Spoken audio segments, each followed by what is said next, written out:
नमस्कार, जय जिनेंद्र। मेरा नाम प्रमोद चौरड़िया है।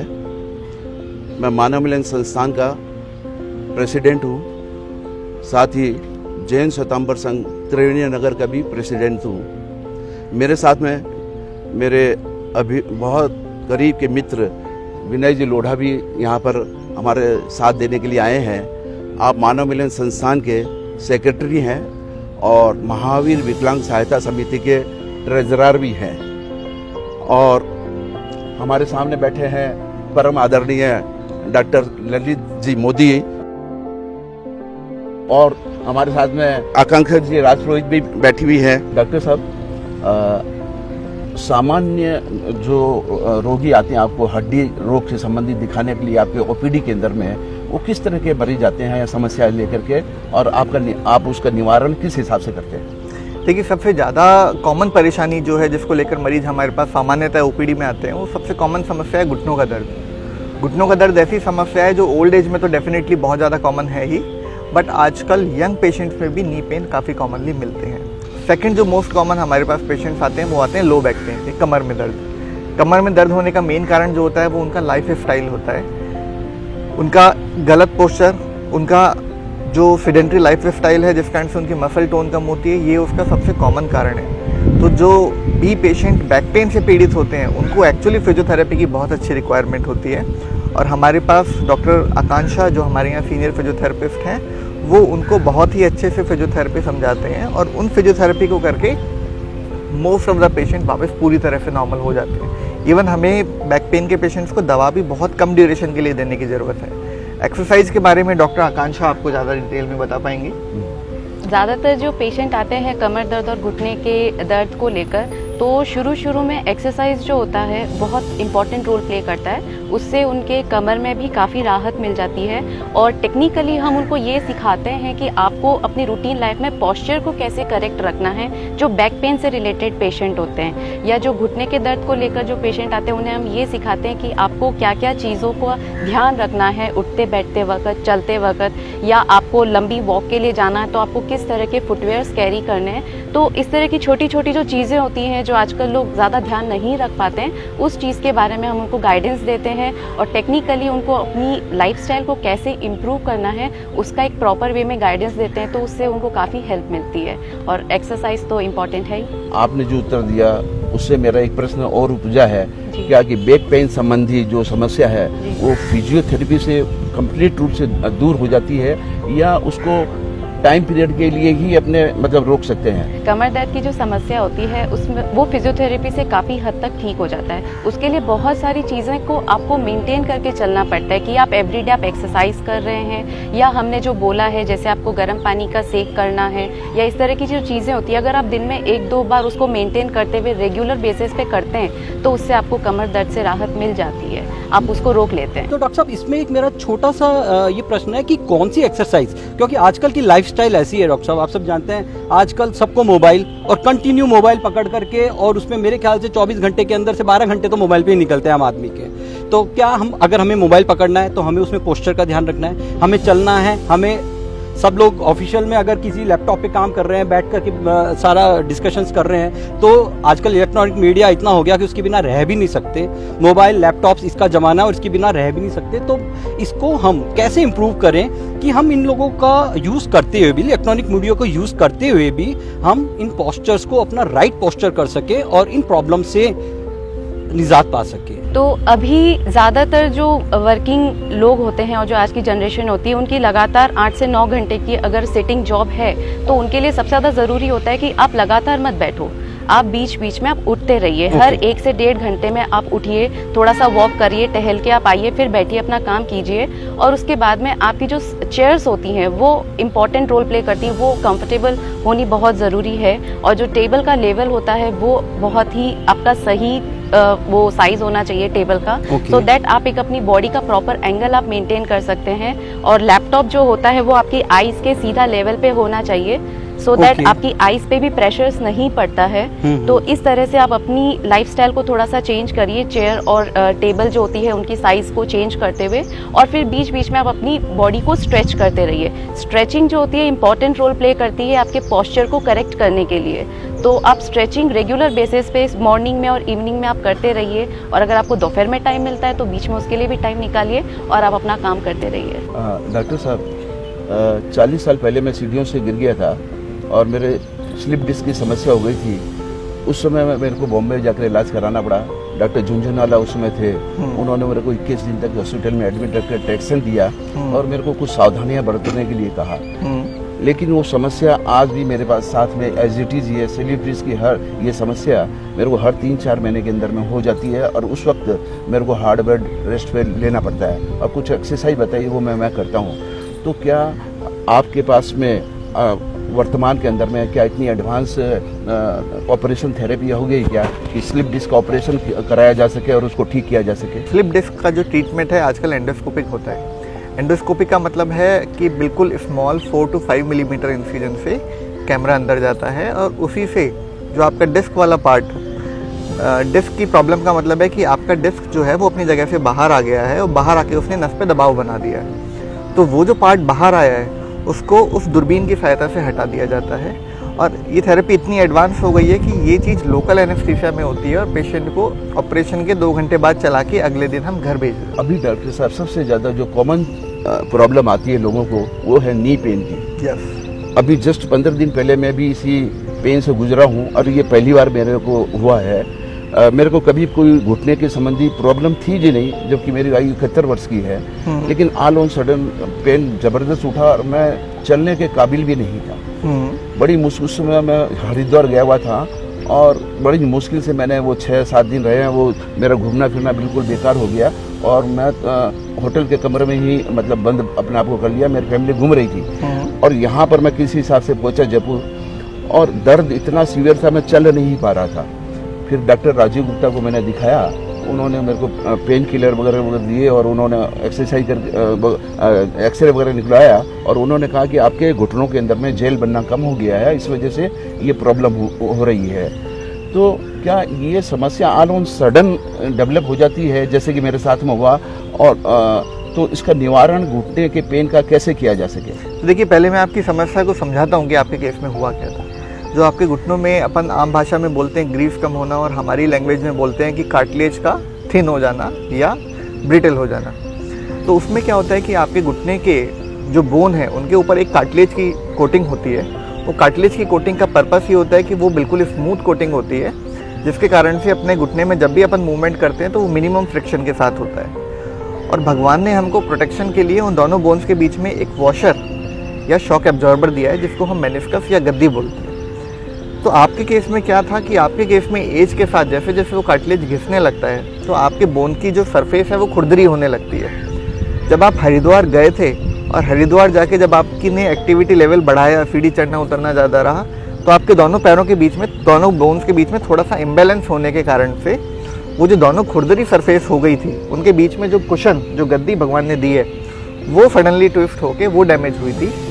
इस कारण से आपका दर्द एकदम से बढ़ गया था। तो आपका दर्द बढ़ने का कारण कार्टिलेज वाला नहीं, वो गद्दी वाला था, मेनिस्कस वाला था। तो मेनिस्कस जो था उसका जो इंजरी था वो इनिशियल ग्रेड का था, ग्रेड 1 ग्रेड 2, जो कि टाइम के साथ ठीक हो जाती है।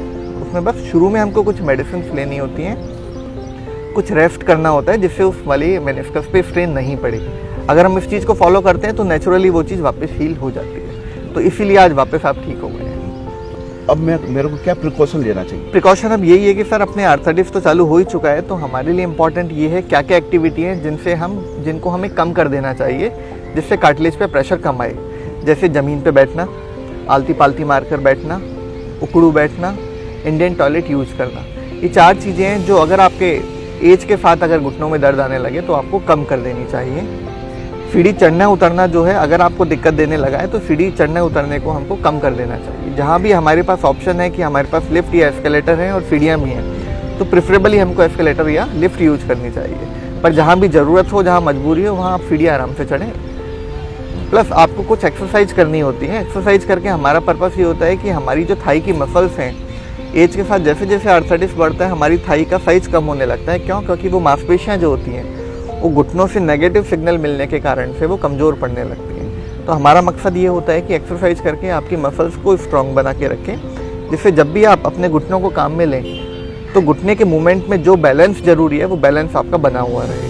डॉक्टर साहब, आपने बताया कि जो घुटनों के अंदर जो प्रॉब्लम आ रही है उसमें सीढ़ियाँ चढ़ना उतरना कम है, तो वॉक करना चाहे तो वॉक कितनी कर सकते हैं? क्योंकि जिसके घुटने में दर्द है उसको वॉक करने में भी प्रॉब्लम आती है, या कुछ ऐसे भी चांसेस हैं कि ऑपरेशंस में 100% ठीक हो ही जाती है दिक्कत, या वापस से ऑपरेशन की प्रॉब्लम आ सकती है? इसमें थोड़ा सा आप प्रकाश डालेंगे प्लीज।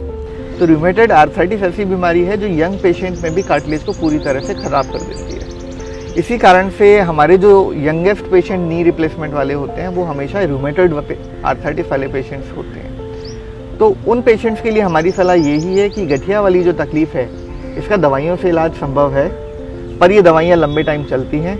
हमें उन दवाइयों को बिना डॉक्टर की सलाह नहीं छोड़ना चाहिए। उन दवाइयों का मकसद है कि हमारी बॉडी में खुद जो ऑटो एंटीबॉडी बन के कार्टिलेज को ख़राब कर रही हैं हम उनको कंट्रोल करते हैं। और ओल्ड एज में अगर ये तकलीफ़ आगे बढ़ जाती है और हमको लगता है कि हमारी सोशल लाइफ कॉम्प्रोमाइज़ होने लगी है, हमें डेली वॉक करने में प्रॉब्लम होता है, अगर कोई मुझे बोलता है कि शादी में जाना है तो मुझे डर लगता है कि मैं कैसे चलूँगी, कैसे जा पाऊँगी, या किसी भी कारण से हमारी अगर सोशल लाइफ इतनी कॉम्प्रोमाइज़ हो चुकी है, डेली लाइफ इतनी कॉम्प्रोमाइज़ हो चुकी है कि हम एक रूटीन काम को करने में भी असहज महसूस करते हैं इन घुटनों की समस्या के कारण, तो उन मरीजों के लिए नी रिप्लेसमेंट डेफिनेटली एक वरदान है।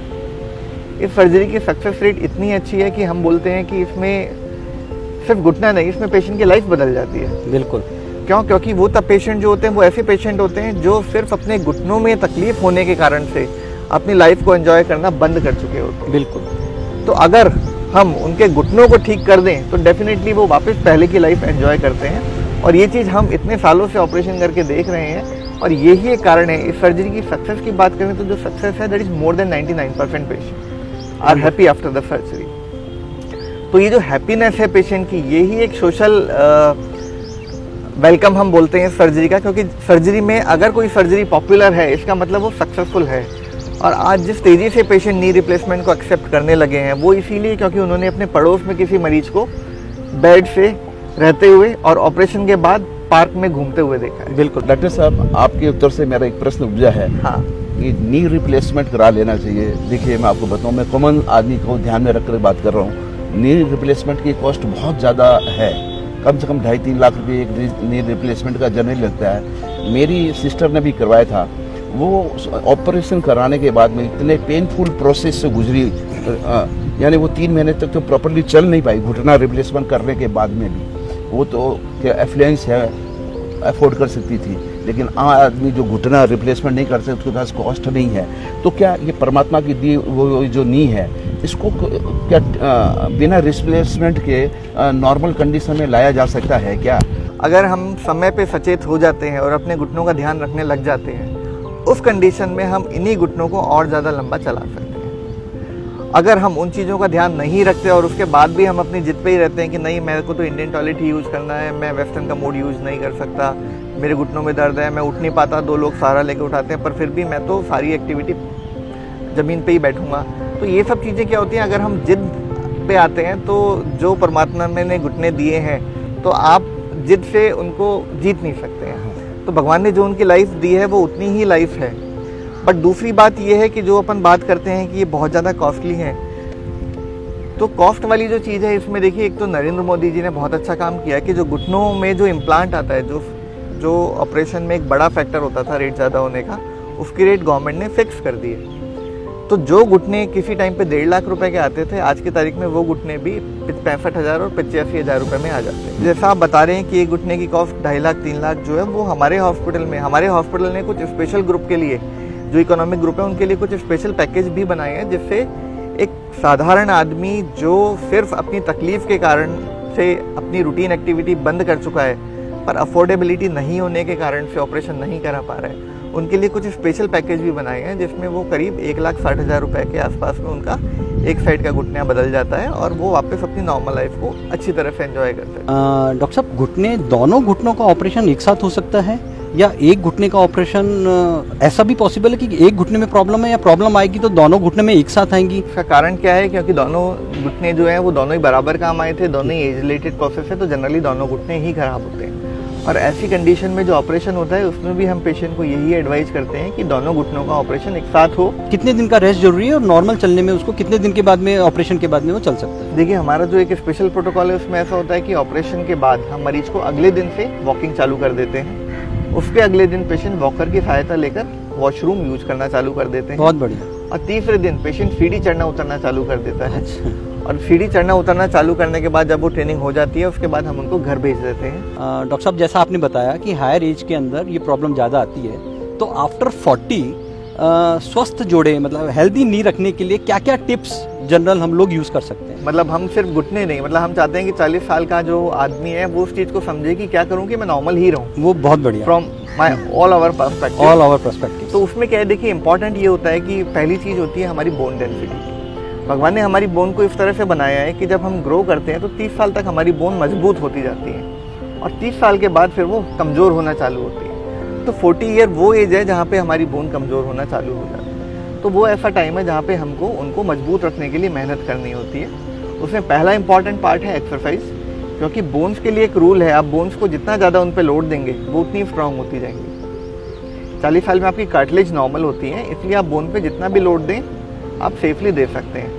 तो बोन पे आप जितना स्ट्रेस देंगे वो उतनी मजबूत होती जाएंगी। इसका मतलब है कि हमें हमेशा एक्सरसाइज में इन्वॉल्व रहना चाहिए, चाहे वो मॉर्निंग वॉक हो, चाहे वो गेम्स हो, चाहे वो जिम एक्टिविटी हो।